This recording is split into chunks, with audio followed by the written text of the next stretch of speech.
My father was a Colombo Plan scholar. He came to Adelaide University to study a Bachelor of Architecture. He won academic prizes, which he always told me about. He topped his final year, also told me about that, and graduated with honours. And then he came back and returned to Malaysia, not only to set up an architecture practice and contribute to the development of our town, in Sabah, but also to help foster, lead and later mentor a new profession. So I think many of you here tonight will recognise this story.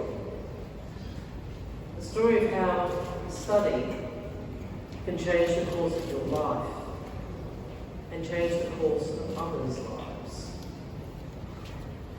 So our family history has meant I've always recognised something that I think all of us know here: the power of education to transform lives. For the power to transform not only our own lives, but also the power of education to transform the public good.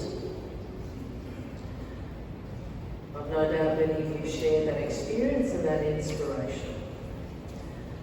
And just in the brief traversal of this exhibition that I've been privileged to be part of, you can see that transformation, the transformative effect of education and the impact that has on individuals and their communities. Today there are more than 200,000 Australian alumni in Indonesia. As we see the stories in this exhibition, you have shaped and continue to shape your country. You've contributed to the diversity and dynamism which is modern Indonesia.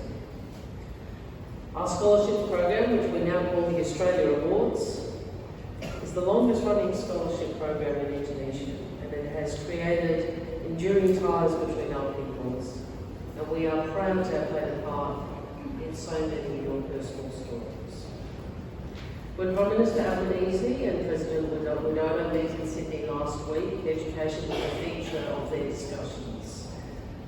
They welcomed the intention of 3 more Australian universities, Western Sydney, Deakin and Central Queensland, to establish campuses in Surabaya, Bandung, Balikpapan and Nusantara.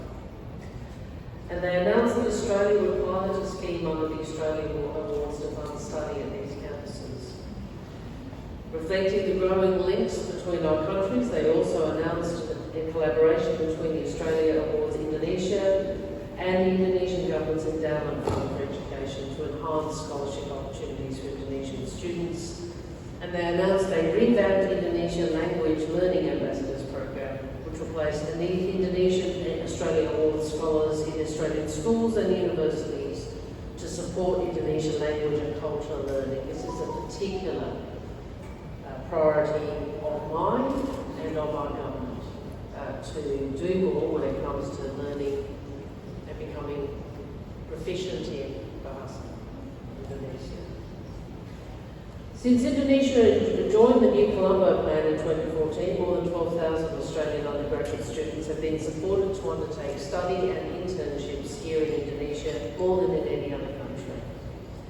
And through two-way education exchange, the enduring people-to-people ties we see reflected here this evening will continue to grow.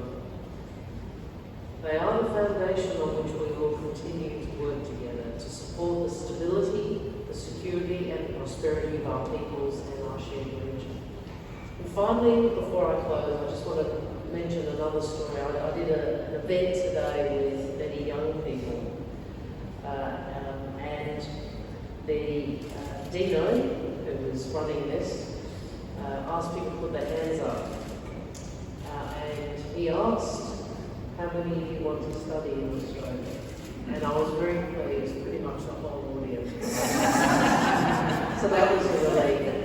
But I thank you all for your contribution to our bilateral relationship, to our friendship, and to the transformation of Indonesia over these last decades, the modern, dynamic nation that we have become. Thank you very much. Thank you. Thank you very much, Mr. Walker.